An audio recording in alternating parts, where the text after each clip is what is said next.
मित्रांनो, अजितदादा पवार यांच्या समस्या काही संपायला तयारच नाहीयेत. भाजप असेल किंवा भाजपचे कार्यकर्ते असतील किंवा भाजपचे जे मॅगझिन आहेत ऑर्गनायझर आणि विवेक, यामधून नेहमी ही सगळी लोक टीका करताना दिसतात की अजितदादा पवार कसे महायुतीसाठी धोकादायक आहेत आणि अजितदादामुळेच भाजपच्या जागा कशा कमी होत आहेत. हे वेळोवेळी कार्यकर्ते, नेते, ऑर्गनायझर मॅगझिनवाले, विवेक मॅगझिनवाले, आता हे दोन्ही मॅगझिन जे आहेत ते भाजपचेच आहेत, RSSचेच आहेत, त्यामधून व्यक्त केलं जात आहे.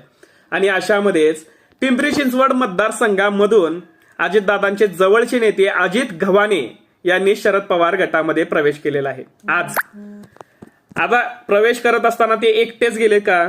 तर नाही, त्यांच्यासोबत त्यांनी त्यांचे सर्व कार्यकर्ते आणि आजी माजी नगरसेवकांना सुद्धा घेऊन शरद पवार गटामध्ये त्यांनी प्रवेश केलेला आहे. आज मोदी बागेमध्ये अजितदादांनी लवकरच सावध व्हावं आणि योग्य तो निर्णय विधानसभेसाठी घ्यावा.